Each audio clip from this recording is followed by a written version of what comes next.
Buenos días. Si os parece, vamos a ir empezando.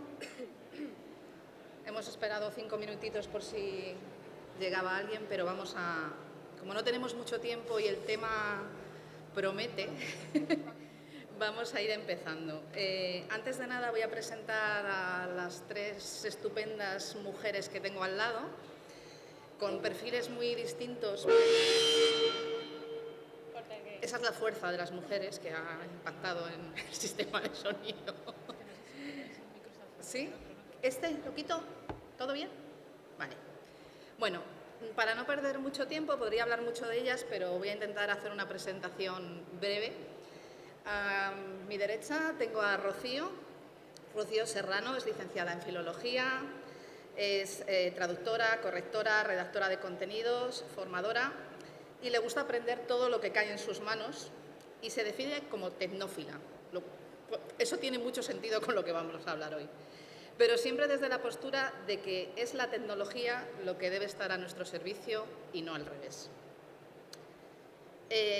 Judith tiene un perfil también con muchas aristas y con muchas facetas. Es licenciada en Filología Románica y Literatura Comparada, máster en Tecnologías de la Información de la Sociedad Digital, trabaja en proyectos y equipos editoriales, también en editoriales de libros de educación primaria y secundaria, y ha trabajado también en inteligencia artificial. Esperad un pelín que se me ha ido un poquito aquí. Sí. Transcripción y posedición en programas de reconocimiento de voz, aparte de haber participado en muchísimos foros últimamente relacionados con la inteligencia artificial, como en el Congreso de ASETRAD, los que tuvisteis la oportunidad de estar allí. Allí en la esquina tenemos a alguien muy, muy importante en el mundo de la inteligencia artificial. Es un verdadero privilegio tenerla siempre, pero os aseguro que hoy es un privilegio mucho mayor. Es Carmen Torrijos, es traductora, lingüista computacional y responsable de inteligencia artificial en Prodigioso Volcán.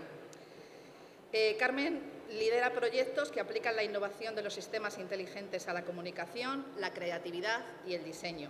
Es profesora de minería de texto, ahí os dejo el concepto, en la Universidad Carlos II de Madrid, y ha publicado recientemente un libro que recomiendo a todo el mundo, que es La primavera de la inteligencia artificial. Y como detalle, para terminar su perfil, ha sido incluida en la lista Forbes de los 100 personajes creativos más importantes en el mundo de los negocios. Ahí es nada. Antes de empezar con la mesa, sabéis que estos días, hoy me parece que hay varias mesas dedicadas a este... Perdóname un segundo, porque es que... Perdóname un segundín.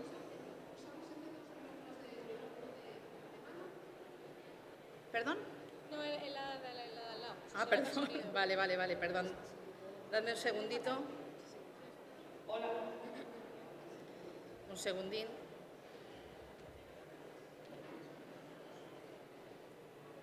Bien.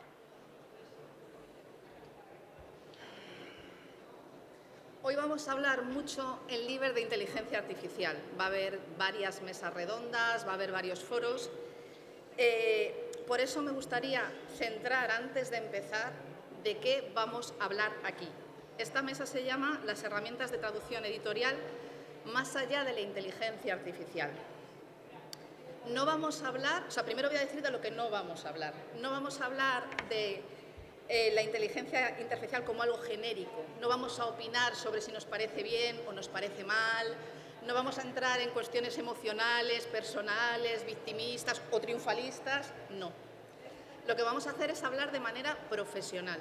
Es decir, vamos a intentar, aprovechando que tenemos a estas 3 mujeres aquí, vamos a intentar analizar lo que tenemos delante, las herramientas que tenemos delante, con una visión profesional, rigurosa, pragmática, y de ahí extraer las conclusiones sobre qué herramientas tenemos delante.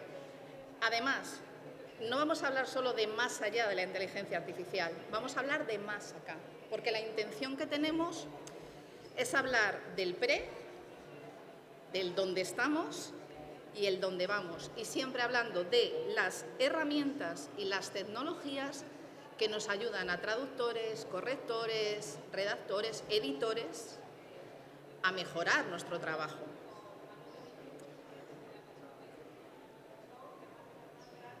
Las preguntas que hemos organizado hemos decidido hacerlas en 3 bloques, siguiendo un poco este planteamiento filosófico del del dónde estamos y al dónde vamos. Vamos a empezar por el de dónde venimos como profesionales y de dónde vienen estas herramientas y estas técnicas de trabajo.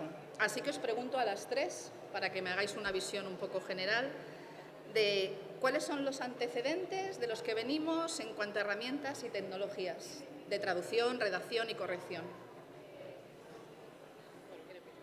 Dale. ¿Empiezo yo? Como queráis. Bueno, ¿qué tal? Buenos días. Los antecedentes y de dónde venimos. Yo estudié traducción hace ya muchos años. Terminé la carrera en 2010. Estudiábamos memorias de traducción, estudiábamos Trados, estudiábamos Wordfast, estudiábamos Omega T y alguno más por ahí. Pero nadie nunca jamás me habló, ni en la carrera ni en el máster, de la lingüística computacional. Nadie. ¿Qué año estamos hablando? 2010, 2011. Nadie hablaba de esto, ni los profesores. Yo no pretendía que hicieran una asignatura, ni un itinerario, ni nada, solamente que me mencionaran la salida laboral, ¿no? Me hubiera gustado que me la mencionaran. Después me la encontré por casualidad, de alguna manera.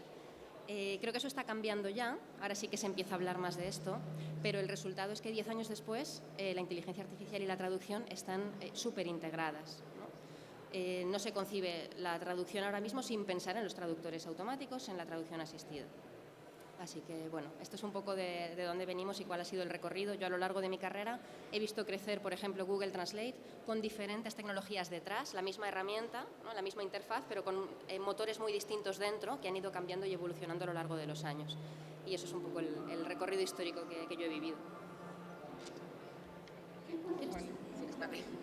Pues yo comparto con Carmen mucho de lo que ha dicho, ¿no? También terminé la carrera, en mi caso fue un poquito más tarde, 2011, 2012, pero igual me hubiera gustado que me hubieran mencionado alguna cosita sobre inteligencia artificial todavía no, pero siquiera lingüística computacional, porque viniendo de románicas, que nos pasábamos la vida además un poco pensando que éramos Indiana Jones de las lenguas y traduciendo textos que ni siquiera tenían muchos hablantes o que ya ni siquiera eran lenguas vivas, por así decirlo, hubiera sido genial, claro. Ahora ya hablaremos después de esto, pero por ir introduciéndolo, ahora con algunos proyectos que enamoran desde el nombre, ¿no? Como el proyecto Lunar, por ejemplo, o el Tambay, es casi magia, ¿no? En ese momento, en ese 2010-2011 que terminé yo la carrera y la pequeña especialización con algunas cositas de lingüística, me hubiera parecido, no sé, como algo, no sé,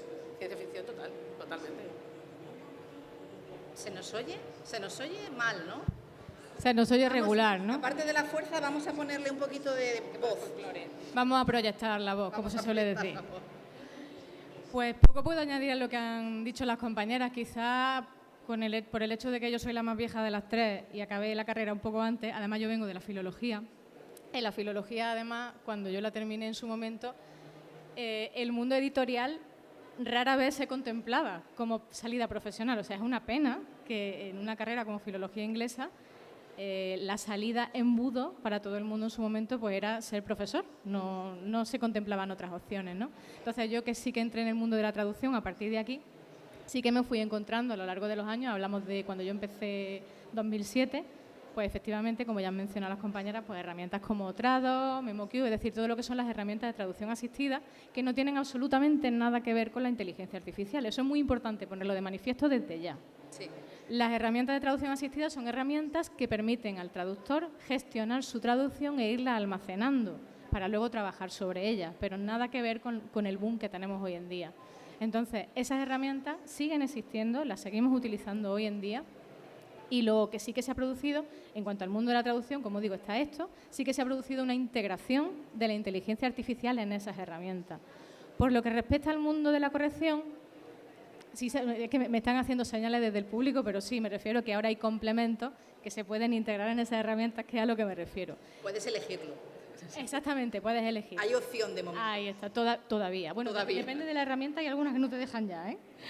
La cuestión es que en el mundo de la corrección también ha pasado un poco algo parecido y en la revisión de traducciones también. En la revisión de traducciones tenemos herramientas que nos permiten hacer unos controles de calidad tremendamente exhaustivos y que nada tienen que ver con la inteligencia artificial. A diferencia de, por ejemplo, complementos como Stylus, que sí se apoyan en procesamiento de lenguaje natural y en la inteligencia artificial para llevar a cabo las revisiones que hacen.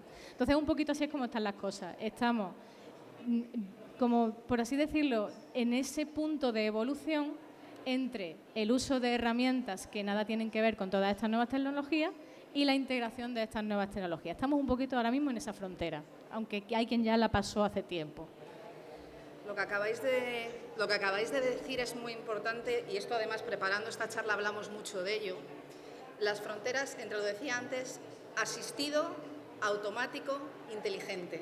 El proceso ha sido ese. Primero las tecnologías nos ayudaban, eran una herramienta que utilizábamos, después eran automáticas. Ya ahí perdíamos un poquito el control, ¿no? Porque era la traducción automática, lo que dice muy bien Rocío, son complementos o de corrección que introduces en tu sistema y controlas.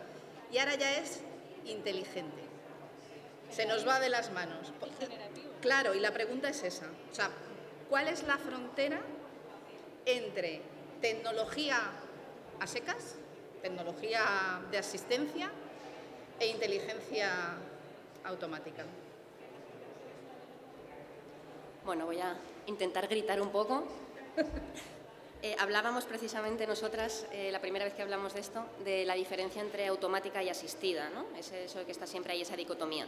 En realidad la traducción siempre ha sido asistida porque permanece muchísimo en el imaginario social esa imagen analógica del traductor viajero que lleva un diccionario así de gordo, que trabaja en papel, ¿no? ¿No sabéis el peso que tiene todavía en la sociedad esa imagen romántica del... Sobre todo en traducción editorial. Exacto, especialmente en traducción editorial. Con amor. Pero bajando a la realidad, los traductores y traductoras son profesionales digitales. Lo han sido desde el principio. En cuanto llegaron los ordenadores los integraron, en cuanto llegó la ofimática la integraron, herramientas de traducción asistida, Sistran en los años 90, ¿no? Siempre han tenido asistencia a la traducción, porque es de cajón, de alguna manera, ¿no? Porque sería absurdo intentar traducir sin estas herramientas de asistencia.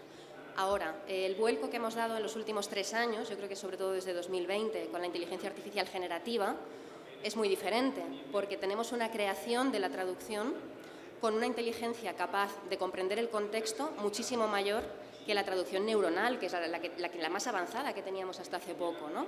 Y esto, de repente, ha creado una especie de psicosis social de los traductores y las traductoras van a desaparecer, ¿no? Cuando en realidad, cuando tú hablas con los traductores, y yo hice una encuesta además a 70 traductores de mi entorno, te decían que muchísimos clientes te prohíben completamente la traducción automática, con lo cual no la usas tanto en el día a día. Y la gente que sí la usaba se quejaba todavía de los fallos, de las alucinaciones, con lo cual la integración en la profesión es muchísimo menor de lo que piensa la sociedad. Y estamos todo el tiempo luchando con esto, ¿no? Es muy importante, y perdona que te interrumpa, Carmen, es muy importante, y uno de los objetivos de esta mesa, y ahora seguimos, es este. O sea, las editoriales y muchas empresas con este ruido social de la inteligencia artificial es como una cosa que ha llegado y se ha metido en las traducciones y lo hace todo, está dando una imagen que no es real. Es decir, y además ahora muchas editoriales y empresas rechazan herramientas de traducción asistida que son perfectamente controlables. Es todo lo que suene a automático, si hay un buen traductor o un buen corrector, te está ayudando a generar un mejor trabajo, ¿no? Y sobre todo destacar concretamente el tema de la coherencia. O sea, las herramientas de traducción asistida no es que empeoren la calidad de la traducción como muchas veces se puede pensar, es que la mejoran porque aseguran una coherencia de alguna manera, ¿no? Con la terminología, con la gestión de los términos, con un montón de cosas, ¿no? Con la repetición de segmentos. Todo eso es fundamental para asegurar la calidad de la traducción. Entonces tenemos ahí esa dicotomía como luchando todo el tiempo en el imaginario. Sí, Judith y Rocío, en esta dicotomía y en lo bueno y en lo malo, también de quitar estos fantasmas, ¿cómo lo veis vosotras? A ver si puedo proyectar la voz, esta voz. Proyecta. Esta voz. Creo que hay que redefinir algunos conceptos como qué es inteligente, qué es artificial, porque creo que que vamos al meollo de la cuestión, ¿no? Que es el debate ético que va más allá del simple inteligencia artificial, sí, no, basta ya, o sea, esto ya está.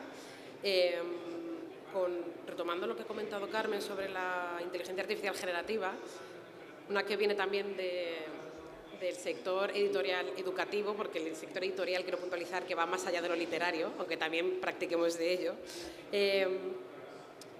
Por ejemplo, a la hora de crear contenido educativo, crear imágenes, voz, por ejemplo, para hacer lecturas en voz alta para gente con discapacidad visual, crear juegos, crear texto, por supuesto, aquí tenemos los famosos chats. Si le damos la vuelta, tenemos herramientas súper potentes para el sector editorial, como por ejemplo Grammarly, Scripps, ¿no? Por dar unos cuantos nombres. Urkund, que es un detector de plagio, que ya lo están utilizando desde hace un par de añitos algunas universidades públicas como la Autónoma de Barcelona y demás. Ya no solamente esto, vamos más allá, no solamente te detectan el plagio, sino que te dicen qué probabilidad hay, porque el algoritmo siempre da una probabilidad, no asienta cátedra, que ese es otro gran error que cometemos. Te dicen cuánto de humano hay en un texto. O sea, cuánto de humano hay y cuánto de inteligencia artificial hay en un supuesto texto que te hayan, como profesor, por ejemplo, entregado, ¿no? Luego está algo que estudié después de terminar la carrera y que también me hubiera gustado empezar antes, que es la estilometría, ¿no? Que te dicen o que te ayudan a detectar cuántas manos hay en un texto, por ejemplo, patrones en un texto, tendencias, tipos de palabras. Vamos a pararnos como profesionales del sector editorial, de la especialidad que sea. Ostras, ¿cuánta utilidad tiene esto, ¿no? Para nosotros? ¿Por qué este miedo? O sea, la máquina, muchas veces decimos que la máquina va a venir a robarnos el trabajo, va a venir a... Bueno, es que la máquina somos nosotros. O sea, no está esa invasión que dice Ana, no es el virus, no es ninguna alienígena que se te mete. No es una aparición mariana. Correcto. O sea, no es más allá de las alucinaciones, de los errores que todavía o de las decepciones que cuando trabajas desde tu pequeño sector de la inteligencia artificial te das cuenta que tienen estas herramientas. Esto no o sea, somos nosotros, siempre hay una conciencia humana, entonces, no sé, más allá de... Creo que hay que superar este miedo y empezar a tomar o a entender la responsabilidad que tenemos, ¿no? A la hora de decir estas cosas de, ay, es que me han entregado una traducción con una herramienta que, sorpresa, ya, pero es que detrás hay una persona, no es la máquina, no, somos nosotros. Que cierre, Rocío, un poco esto de las fronteras entre lo asistido, lo automático y lo inteligente, que ya nos estamos yendo a los miedos y a las utilidades, que es nuestra siguiente pregunta. Me encanta porque ya vamos... Fluyendo. Sí, pero bueno. Yo creo que también en esa línea intermedia de frontera, Rocío, en la que estamos, el miedo invade, y los que tenemos ya una cierta edad y hemos vivido todos los cambios que comentaba antes Carmen. Ahora me gustaría que Rocío hablara de posedición y corrección asistida. Hemos visto que efectivamente asusta al principio, como cuando llegó la máquina de vapor. Claro, todo asusta, el fuego también asustaba, pero si se hace de forma profesional y nos preparamos, ¿qué ocurre, Rocío? Que las cosas no van tan mal, ¿no? La cosa, a ver, esto es como todo. Yo creo que estamos en un punto ahora mismo, no solamente en el sector editorial propiamente dicho, sino en el mundo de la traducción en general, en el que pasamos de la tecnofilia a la tecnofobia y volvemos a la tecnofilia sin pasar por el medio. Sí. Entonces, por un lado, detecto, desde mi punto de vista personal, un miedo muy grande a ciertas tecnologías, y no me estoy refiriendo ahora solo a la inteligencia artificial. Es decir, a raíz del boom y de ese entusiasmo excesivo, quizá también alentado por los medios, que se está viviendo con la inteligencia artificial, está surgiendo un miedo a la tecnología en general. Y lo que no puede ser es que, primero, nos dicten a los profesionales de la lengua cómo y con qué hacer nuestro trabajo, que eso es un problema. Y, en segundo lugar, es que ese miedo no tiene justificación, al menos el miedo a la tecnología. Yo entiendo perfectamente que el hecho de que pueda haber una máquina que digan que te va a quitar el trabajo, como digo, esa tecnofobia viene también un poco alentada por los medios, al fin y al cabo, ¿no? Entonces, efectivamente impone, da miedo, pero es como acaba de decir Judith, es que detrás de cada máquina hay una persona, o debería haber una persona, y estamos en un punto en el que tenemos que precisamente dar a valer a esa persona que hay detrás. Y esa persona, si tiene la posibilidad de manejar ciertas tecnologías que van a facilitar su trabajo y lo van a mejorar, como comentaba Carmen con el tema de la coherencia, pues hay herramientas que incluso ni siquiera tienen que integrar inteligencia artificial y lo hacen. Entonces, yo precisamente lo que quiero dejar claro al mundo editorial en general es que no se tenga miedo a la tecnología. Que si no se quiere utilizar la inteligencia artificial, que no se utilice. Que si se quiere utilizar, que se tenga en cuenta que detrás hay una persona, hay un profesional. Pero que incluso si no se quiere utilizar, que sobre todo que no nos digan cómo y con qué hacer nuestro trabajo. Básicamente eso. En esta línea de ir a lo práctico, porque mi idea es todo el rato que no nos vayamos a la valoración, que es inevitable porque es lo que tenemos que hacer. Vale, hemos pasado ese proceso, estamos en esa frontera, estamos en un periodo de definición. Yo del tema legal, antes se me ha olvidado decir en la introducción que de la cuestión legal, por supuesto, ahí no vamos a hablar porque yo creo que de eso tienen que hablar especialistas. Y ahí sí que creo que hay un campo que tratar muy, muy, muy delicado, porque eso se escapa del usuario. O sea, las leyes no las hacemos nosotros, lo que hacen con nuestras traducciones no lo manejamos nosotros. Nosotros manejamos nuestro trabajo y en esa línea, y hablo cuando digo traductores, de verdad no quiero dejarme a los correctores, a los redactores, todos, ¿no? ¿Cuál es nuestro papel? Ahora ya estamos en el ahora, hemos hecho este recorrido hasta el presente. ¿Cuál es nuestro papel? No digo ni ya cuestión ético-personal, ¿cuál es nuestro papel profesional en todo esto? Y añado otra pregunta porque vamos justas de tiempo y así me las mezcláis porque sois muy listas. ¿Hasta qué punto estamos confundiendo, algo que habéis dicho todas y es muy interesante, la gran variabilidad de técnicas y herramientas auxiliares, extracción de léxico, coherencia, con una cosa grande que hace cosas sola? ¿No? O sea, Rocío. Empiezo yo porque además me había dejado una cosa en el tintero, porque yo, como habréis visto ya, soy muda y no hablo. Hay una cuestión que tiene que quedar muy clara y es que la inteligencia artificial, a pesar de que se la llame inteligencia, realmente no siente, no piensa, genera. Yo la defino de un modo muy de andar por casa y es que para mí la inteligencia artificial, a grandes rasgos, es un cuñado tecnológico. Es decir, parece que sabe, parece que impone mucho, parece que sienta cátedra, pero realmente el papel de los profesionales es precisamente matizar ese contenido y decirle, a ver, cuñado, escúchame, deja el lario y vamos a hablar, que por ahí no vas bien. Entonces, el profesional humano es el profesional que tiene que estar a cargo de lo que hace la inteligencia artificial. Y hay una cosa que también tiene que estar muy clara. La inteligencia artificial no sabe más que el humano. Solo lo parece. Porque desde el punto y hora en que si tú eres un profesional detrás de una inteligencia artificial y del tema del que está tratando esa inteligencia artificial, la inteligencia artificial sale más que tú, es que tú no eres el profesional adecuado para eso. Plantéatelo. Entonces, más o menos así están las cosas. No sé, las compis. Sí, puede ser. También como... Vale.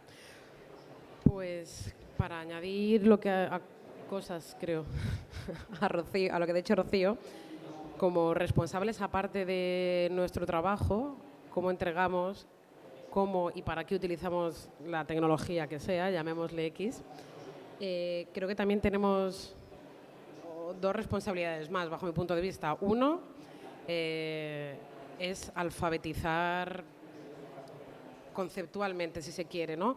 Porque hemos pasado de lo que comentábamos antes Carmen y yo, bueno, nadie sabía nada en 2010-2012, nadie, inteligencia artificial no sabíamos ni que existía, lingüística computacional aparecía por ahí, y ahora, sin embargo, se pasa a la práctica desde los colegios con talleres de robótica, con, no sé, cosas más prácticas, exacto, programación, gracias. Y te encuentras con que hay un montón de niños que saben hacer un montón de cosas súper chulas, pero dices, ostras, es que igual estamos, o sea, entiendo la apuesta a futuro, pero estamos creando mano de obra tecnológica, porque si es así, de aquí a unos años está otra vez Chaplin con, ajustando las tuercas, apretadas así, hacen cosas así, y estamos otra vez en los tiempos modernos, ¿no? Y por otro lado, que creo que va de la mano con esto, eliminar un poco la brecha que hay social, digamos, de género y también generacional, ¿no? La diversidad de, de oportunidades que se tiene todavía, que a veces es muy escasa según dónde o según para quién. Creo que se tiene que combatir, o que podemos combatir a los profesionales que ya utilizamos en mayor o menor medida de la inteligencia artificial, ayudándonos de ese sentimiento de comunidad que hay en todos los ambientes de desarrollo de código, porque, bueno, no sé, creo que, no sé, me viene todo el rato, cada vez que pienso en esto, me viene la frase esta de Cortázar de un puente es un hombre cruzando un puente, y es como, bueno, vamos a ayudar, ¿no? Vamos a dar oportunidades a todo el mundo y que nadie se quede atrás, porque sí es verdad que puedes o no utilizar la inteligencia artificial, las tecnologías, las herramientas, lo que quieras, pero no sé hasta qué punto no te vas a ver arrastrado. Y bueno, por mi parte, como profesional que hago cosas con palabras más o menos digitales, que no quede. Bueno, a mí me gustaría aprovechar para preguntar a la sala, a esta gente que hay aquí, ¿quién tiene cuenta en ChatGPT? La gratuita, ¿eh? Bien. ¿Quién tiene cuenta de pago de ChatGPT? Ah, bien, bien, bien. Me vais a permitir que me queje en voz alta de algo con lo que batallo todos los días, que es que la gente que no ha probado la tecnología, que no tiene ni la cuenta gratuita, que no lo ha intentado ni una sola vez, es la que más habla del apocalipsis que viene, Sí, ¿no? Y la que más nos cancela a todos y todo, ¿no? Entonces, esto es una visión que tiene que ver con cuando te preguntan si se va a sustituir a los traductores, a los actores, a los locutores de voz, tú dices, hombre, pues sí, porque, joder, la verdad que la IA lo hace todo. Pero cuando te preguntan a ti si te van a sustituir a ti en tu profesión, dices, no, a mí no, si yo con la gente que tengo que hablar, las decisiones que tengo que tomar, es imposible. Y esto ocurre porque tenemos una visión muy estrecha de las profesiones de los demás y muy amplia de la nuestra. Es básicamente por eso, porque no se comprende la traducción. Entonces, nuestro papel, en cierto modo, es dar a conocer el papel que tenemos real en el ejercicio de la traducción diario. Es que, por incidir un momento en esto que antes ha dicho Judith, lo de la pedagogía, ¿no?, con los clientes y con la sociedad, ¿no? Pero es que nosotros mismos, y aquí voy a la autocrítica, porque somos muy de quejarnos, o sea, de verdad, o sea, el traductor y el corrector, y sobre todo el mundo editorial es muy de quejarse, con todo el amor os lo digo. Con esa queja estamos también creando una cierta debilidad impostada. Nos van a quitar el trabajo, nos van a engañar, van a ganar más dinero con nuestro trabajo. Bueno, las empresas siempre intentan ganar dinero con inteligencia artificial, con tarifas tal, con volúmenes. Claro, eso va a pasar siempre, es una empresa, quiero decir. Sí. Tú tienes que intentar defender tus derechos. No vale decir, es que la inteligencia artificial me va a quitar el trabajo, la están utilizando para pagarme menos. Es que ya te pagaban menos antes cuando no había inteligencia artificial. O sea, porque no hablemos de tarifas, porque esto es un tema del que no se puede hablar. Eso es. Pero no pongamos todo el foco. Hay una cierta tendencia, muy en lo que dices tú, de no conocer la profesión ajena, no defender la propia y echarnos piedras sobre nuestro propio tejado. Claro, y yo, voy a pasar por el tema de las tarifas de puntillas, súper rápido, ¿eh? Sabéis que... Bueno, no hace falta, tú puedes detenerte si quieres. Yo solo quería decir que el proceso es mucho más complejo de lo que se está intentando hacer ver y que esa validación final del traductor que decide qué versión envía, exacto, es muchísimo más importante de lo que parece. Ocurre también, en mi empresa con los diseñadores. Los diseñadores usan la inteligencia artificial, pero el diseñador decide qué imagen te envía finalmente. Y esa validación la estamos infravalorando todo el tiempo, cuando es la base de todo, ¿no? Por mucho que una IA gane un concurso, hay un humano que ha decidido qué imagen creada por la IA manda al concursa, ¿no? Entonces, en ese sentido, cuidado. Y luego, ojo con la posedición. Tienes que decirlo así, mira, posedición. Chan, chan. Ojo con esto, porque se paga más barato cuando en realidad la carga cognitiva de la traductora es bestial, porque estás evaluando, revisando un texto que ahora mismo ya es casi perfecto. Cuando algo es casi perfecto, los errores son súper sutiles. Y las alucinaciones y los truquitos y el cuñado que ha dicho Rocío, y el parece perfecto. Cuando la traducción automática era imperfecta, claro, nos dábamos cuenta todos. Claro, cuando tú Pero- revisabas a un junior o revisabas Claro. a un becario, decías, aquí cuidado, que estoy revisando a un becario. y Yo sé que y la propia traducción automática era, pero ahora no, ahora te la cuela, ahora parece que está bien, pero no está bien. Y eso es un valor profesional del traductor que valida ese trabajo, del corrector que revisa ese trabajo, que lógicamente se tiene que pagar más, porque requiere conocimientos técnicos, lingüísticos, contextuales. Sí, yo creo que como mínimo debería pagarse igual que la Igual, traducción, sí. como mínimo. Sí. Y luego nada, lo último que quería decir sobre las brechas que decía Judith, que me parece súper importante el tema de las brechas. En tecnología tenemos muchísimas brechas. Tenemos brechas de género, las mujeres se interesan menos por la tecnología, ahora mismo es así. Tenemos brechas generacionales, las personas mayores tienen problemas para acceder a trámites, para resolver un montón de cosas tecnológicas. Y luego hay una brecha, bueno, la socioeconómica, por supuesto, el acceso a la tecnología, pero hay una brecha que es disciplinar. La gente que estudia carreras típicamente de letras como historia, como geografía, como periodismo, tiene menos interés por la tecnología que la gente que estudia, aunque sea biología. No hace falta que sean hard, no hace falta que sea ingeniería de lo que sea, ¿no? Entonces, esta brecha disciplinar también tenemos que combatirla, creo yo, desde los estudios de grado. Si puede ser desde la secundaria, mejor, pero en concreto desde los estudios de grado. Si queréis que abramos el melón de la coedición, yo me tiro.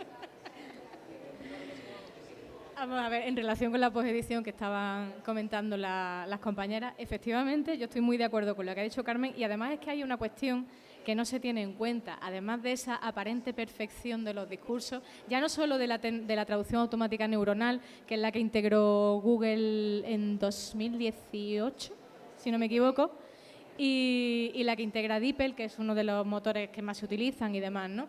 Además de la traducción automática neuronal, ahora mismo lo que tenemos es la inteligencia artificial generativa, el ChatGPT famoso y demás.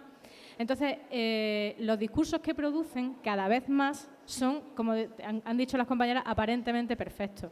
Pero no se nos puede olvidar una cosa. Cuando un traductor humano traduce un texto, está produciendo un texto final en principio. Es decir, el traductor cuando trabaja un texto desde el principio, cuando se curra el contexto, cuando se curra su vocabulario, su coherencia, sus cosas, y se lo pasa a un revisor, se lo pasa con la esperanza, en principio al menos, de que le tengan que tocar poquito. En lo suyo. Sin embargo, un texto bien traducido, bien generado, bien corregido por inteligencia artificial, es un texto en bruto. Entonces, el trabajo del traductor, el trabajo del profesional lingüístico es mucho más profundo de lo que parece.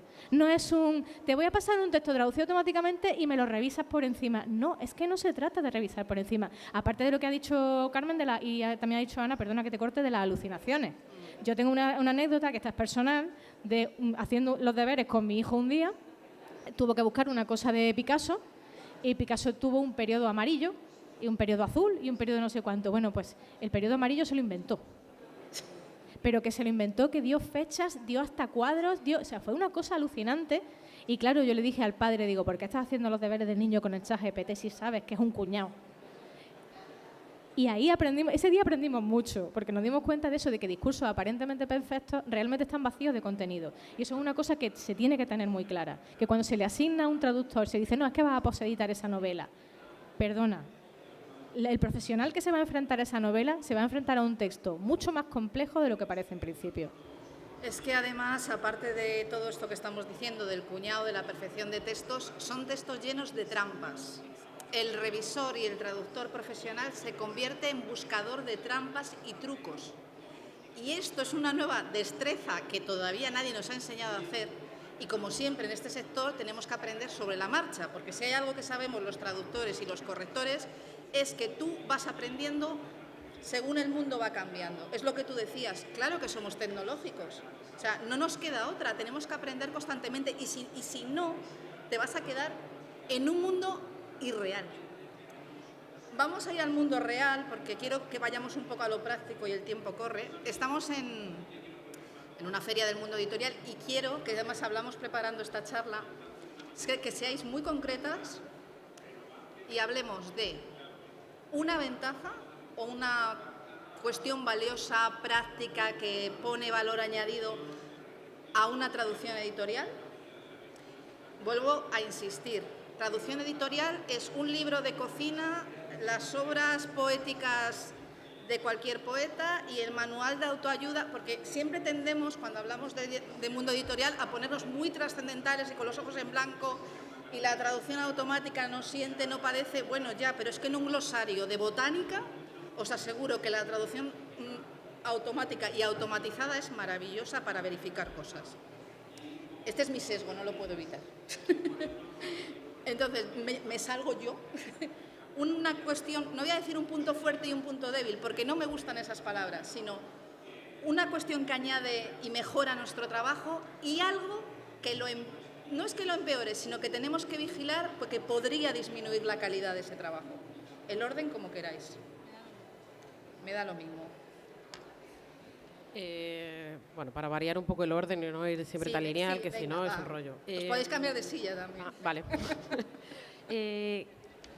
Veo muchas ventajas porque una es un poco folclórica positiva y... El folclore es cultura popular y es contexto. Lo que pasa que siempre hay que quedarse en ese término, en ese punto medio, ¿no? Entre las filias y las fobias.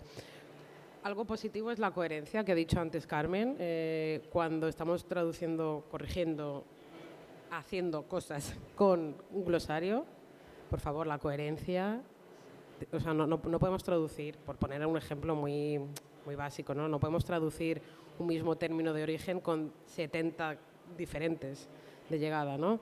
Entonces, la coherencia y la facilidad que te da, la rapidez de buscar, la seguridad de esto está bien, tanto mientras estás traduciendo como cuando luego haces una revisada antes de enviar. Si te llega ese texto para revisar, a mí eso me parece que realmente nos ayuda incluso a mejorar como profesionales, porque no sé, es como darle es como cuando Mari se comía una seta y hacía, pues igual, o sea, no sé, subir un nivel. Algo malo, bueno, pues los sesgos, ¿no? Los famosos sesgos del idioma, lo típico de traducir nurse por enfermera y doctor por doctor y no doctora. Ahora que se está empezando por fin a tener en cuenta el lenguaje inclusivo o el lenguaje no binario, creo que todavía le falta un poquito por recorrer y tenemos que tener cuidado nosotros mismos porque, insisto, es que la máquina somos nosotros y nosotros traspasamos esos sesgos muchas veces, pues los tenemos tan aprehendidos y tan interiorizados que saltan a nuestro trabajo. Vale, voy yo si queréis. Una ventaja, y voy a ser súper concreta, es que la coherencia va más allá de lo terminológico, ¿no? Puedes hacer una coherencia ahora con la IA, concretamente con las capacidades GPT, muchísimo más amplia. Por ejemplo, tú le puedes subir, en la versión de pago de ChatGPT, le puedes subir una guía de estilo, ¿vale? Le subes una guía de estilo, la cargas y le dices, este texto cumple con esta guía de estilo, y te puede responder, y te razona la respuesta. Eso es muy valioso. Es muy valioso también, bueno, para lo que lo usamos nosotros, por ejemplo, para textos de marca, cuando una marca tiene una guía de estilo, cuando un periódico tiene una guía de estilo, cuando una editorial, ¿no? Entonces tú cargas esa guía de estilo y puedes tener una vigilancia constante que no es perfecta, pero que es útil, porque las tecnologías de IA, aunque no son perfectas, lo importante es que sean útiles, ¿no? La coherencia es mucho mayor. Y luego, el tema de que hay que vigilar porque puede disminuir la calidad, a mí me gustaría tocar el tema de la memoria narrativa. Sí. La memoria narrativa es muy corta. Con GPT-4, que es el que tenéis disponible en la versión de pago, se ha ampliado mucho, pero no llega a ser la capacidad memorística que tiene una persona que se acuerda de lo que pasó la semana pasada, el año pasado y hace 20 años, ¿no? En ChatGPT, por ejemplo, si tú sales de la conversación, se pierde lo que ha aprendido de ti, ¿no? Se pierde lo que ha aprendido en esa sesión.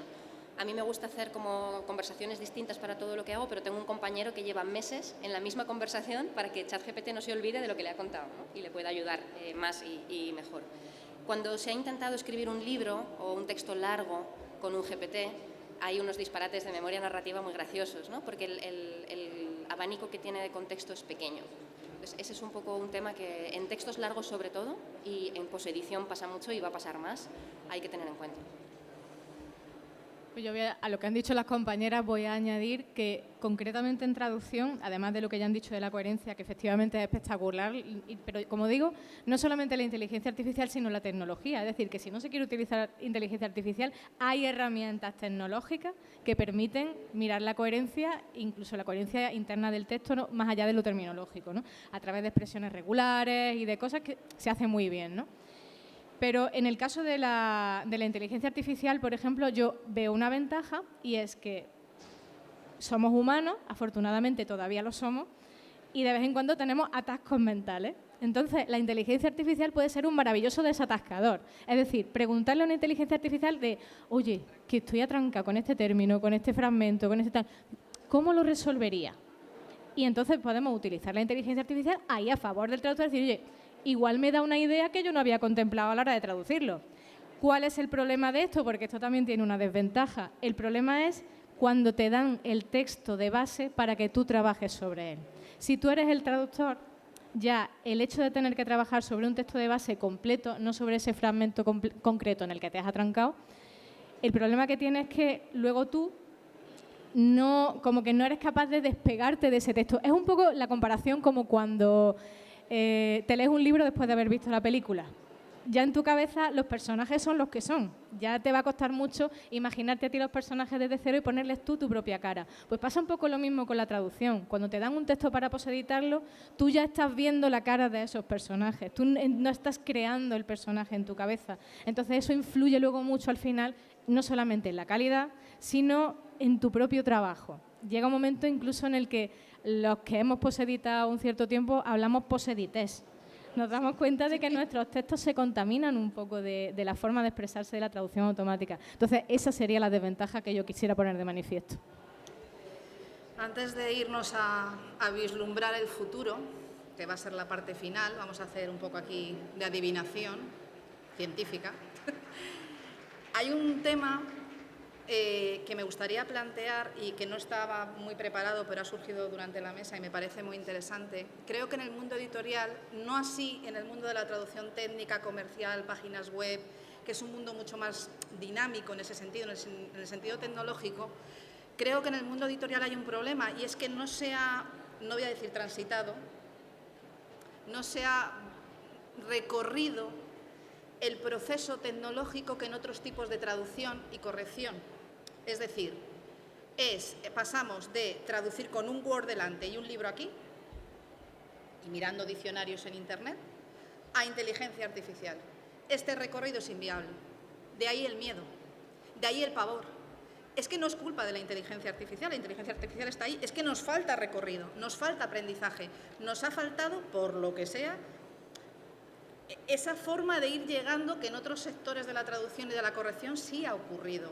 Y eso hay que solventarlo, porque también se está produciendo algo que no es necesariamente el caso más habitual, pero yo creo que hay una tendencia, y por eso vamos a hablar de futuro, es que hay editoriales que no te dejaban usar trados, porque claro, eso es una herramienta bueno, del demonio, pero ahora de repente a mí me han llegado, no sé si son bulos o leyendas urbanas, de cuestiones de editoriales que están probando a traducir con traducción con inteligencia artificial y se lo pasan a un corrector de estilo que, claro, infarta inmediatamente y además se da cuenta de que eso está traducido con inteligencia artificial. Entonces, antes de vislumbrar el futuro y de hablar de perspectivas de futuro, para poder pasar a ese futuro, ¿cómo podemos solventar esta falta de recorrido tecnológico en el mundo? Que es una apreciación que no digo que sea en todos los casos, pero creo que en general hay diferencia con la traducción técnica, por ejemplo, ¿no? Sí, yo creo que todavía falta muchísima evangelización tecnológica en el mundo editorial, en muchos otros mundos, pero en el mundo editorial concretamente.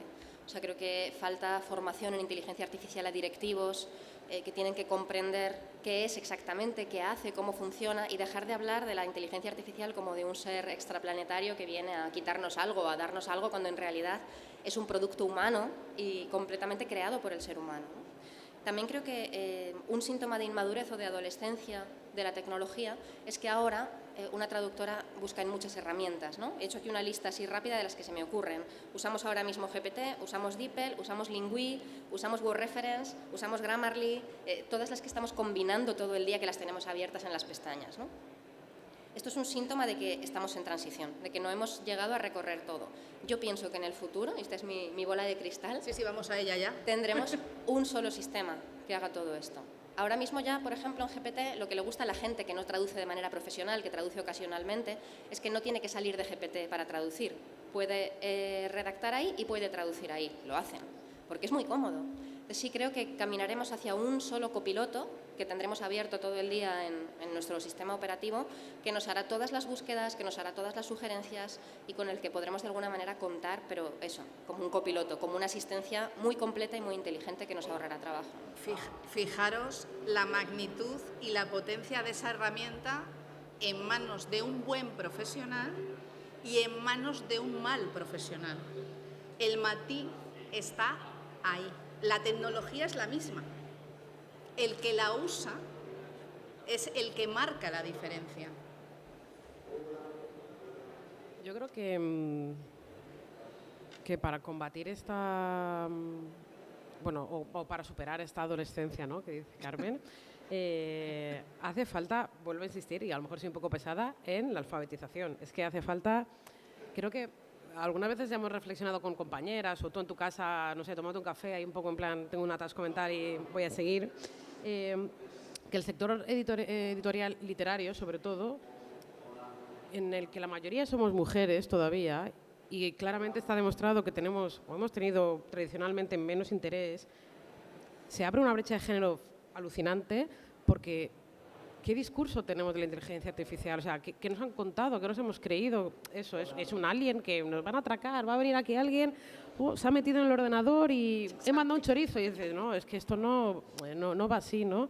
Creo que hace falta tener, no sé, dejar, superar la desinformación que hay, que nos hemos creído, que eso es lo que a mí me da miedo realmente, no ChatGPT o las herramientas que puedas utilizar ahora o en un futuro. Es la desinformación lo que creo que nos causa todo este miedo y hay que superarla. O sea, no sé, venga, vamos. Maduremos. No sé, maduremos. Sí. Rocío. Poco puedo añadir a lo que ya han dicho las compañeras, pero sí que creo que en el punto en el que estamos, efectivamente nos falta esa madurez, porque ahora mismo estamos oscilando entre un entusiasmo excesivo por lo que son capaces de hacer las máquinas y esa tecnofobia de uyuyuy que nos comen. Entonces, digamos que hay que ahora mismo buscar ese punto medio y tratar de lograr que primero que las máquinas trabajen a nuestro favor. Yo siempre lo digo, en la vida, mi mayor meta en la vida es que las máquinas trabajen para mí y yo cobrar. Pero bueno, eso no va a pasar, me parece, pero a mí como hacerme me parece una maravilla, ¿no? Pero lo que sí que es cierto es que hace falta mucha evangelización, no solamente entre quienes tengan la tecnología en las manos, sino entre quienes la manejan. Es decir, como profesionales de la lengua que somos, tenemos cierta posición que debemos defender. Es decir, si nosotros somos los que vamos al volante del coche, por mucho que tú me estés poniendo el coche en las manos, el volante lo llevo yo. Y si yo no llevo bien el volante, el coche te lo estrello. Pues entonces un poco yo creo que hacia ahí es hacia donde tenemos que dirigirnos, hacia seguir poniendo en valor una profesión que lleva mucha preparación, mucha adaptación, porque si algo tenemos los lingüistas es que nos adaptamos absolutamente a todo, pero sobre todo que no se intente precarizar en pos de la merma de la calidad, pero te pagamos menos. Al final lo fundamental es eso, que si se quiere ofrecer un buen producto, se puede aprovechar la tecnología, pero que se cuente con los profesionales adecuados y que esos profesionales, por supuesto, se remuneren como se tienen que remunerar. Porque, como digo, tú a Fernando Alonso 2 duros no le pagas. ¿Por qué a los traductores sí? ¿Por qué a los correctores sí? Cuando le estás poniendo una herramienta también en las manos. Pues un poco lo mismo, ¿no? Entonces, pues eso, que luchar un poco contra la devaluación del conocimiento experto, que sigue siendo conocimiento experto, y luchar un poco contra la magnificación de la tecnología como algo omnipotente. Quedaos con la imagen del cuñado. Es que es lo que es. Y poco más puedo añadir. Quedaros con la imagen del cuñado y quedaros con la imagen de las tecnologías y las herramientas individuales que utilizamos a favor, no como una entidad global que nos envuelve, porque eso es otra cosa. Eso no es inteligencia artificial.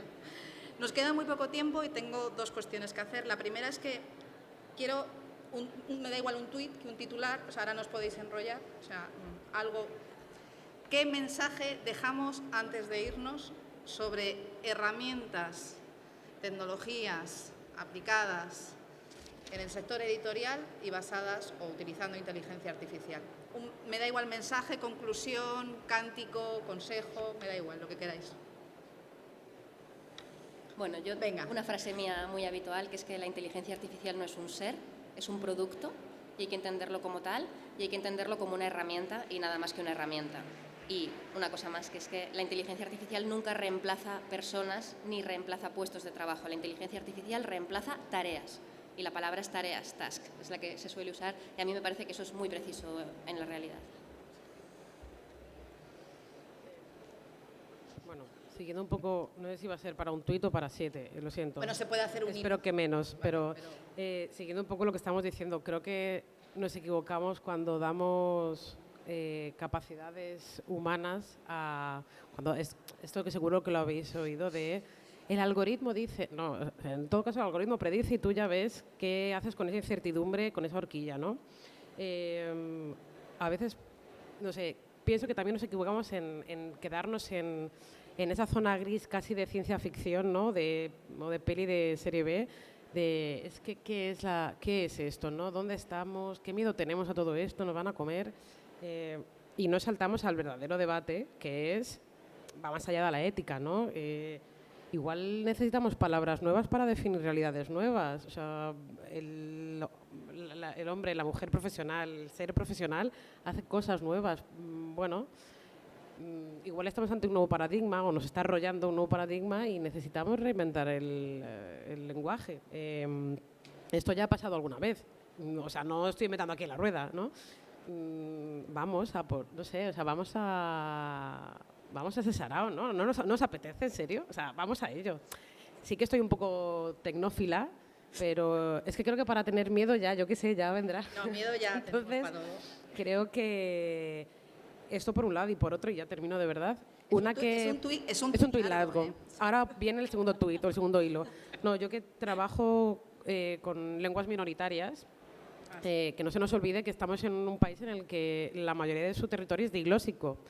Entonces, hay grandes proyectos en los que se hacen traducciones neuronales, si no me equivoco, como el Tambay, que ya ha salido, hace traducción entre las 7 lenguas románicas de la península ibérica para que las lenguas con menos recursos tengan recursos y puedan no morir. Creo que es importante que por lo menos haya un sector de la traducción que piense en esto, tanto técnicamente, utilitariamente, como conceptualmente, ¿vale? Te voy a cortar, Pi. Sí, vale. Y ahora digo el tuit, que es muy bonito, porque cada vez que muere una lengua, muere una manera de ver el mundo. Apuntaoslo. Vale, ese es el tuit. Vale, perfecto. Pues poco más puedo añadir, si es que Judith se ha escrito un post de Facebook. Facebook, eso es muy antiguo. De LinkedIn. Es verdad. Es que yo soy muy boomer para eso. La cuestión es que lo que yo sí que diría es que incluso si no se quiere utilizar inteligencia artificial, la tecnología como hiperónimo de todo lo que engloba, ¿no?, es compatible con la vida editorial y que no hay que tenerle miedo. Y que incluso si no se quiere integrar la inteligencia artificial, que se nos permita utilizar las herramientas tecnológicas que tenemos a mano. Y como diría el grandísimo Javier, bueno, parafraseando al grandísimo Javier Crae, no todo va a ser IA. Bueno, vamos a cerrar esta mesa en hora, porque somos profesionales tecnológicas y muy serias. Claro, estamos hablando, aquí no queremos hablar de miedo, aquí queremos hablar de oportunidades y de ilusión. Y en ese contexto tenemos que hablar de alguien que ha sido un pionero en este mundo y que se ha ido de este mundo hace muy poco, el gran Mario Tascón, responsable del volcán prodigioso y que todos conoceréis, o la gran mayoría, por su trayectoria, y los que tuvieron la suerte de conocerle personalmente, pues están viviendo momentos complicados. Creo que esta mesa es un momento estupendo. Hablar de ilusión y de inteligencia artificial y de comunicación y de palabras y de lenguaje, para que Carmen diga lo que quiera decir. Bueno, no hace ni una semana todavía, Mario era mi jefe, un jefe muy querido, y él veía la inteligencia artificial sin ningún atisbo de miedo, ni de prevención, ni de rechazo, ¿no? La abrazaba de una manera muy abierta.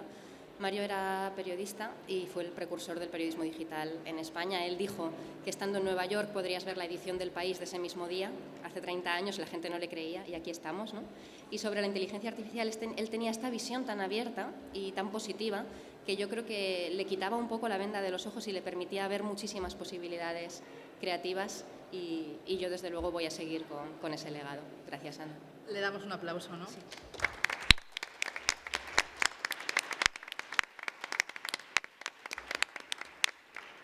Bueno, toca cerrar esta mesa. Me encantaría abrir un turno de preguntas de 1 hora y a ponernos unos cafés, pero no nos dejan. Entonces hay pasillos, hay cafeterías, hay Twitter, hay comunicación, porque estamos en un maravilloso mundo digital.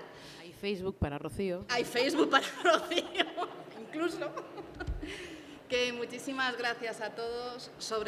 Especialmente quiero dar las gracias a estas 3 maravillosas mujeres por dejarme estar aquí con ellas, a Setraz por contar con nosotras. Ha sido muy bonito, muy enriquecedor y muy ilusionante. Gracias, chicas. Gracias.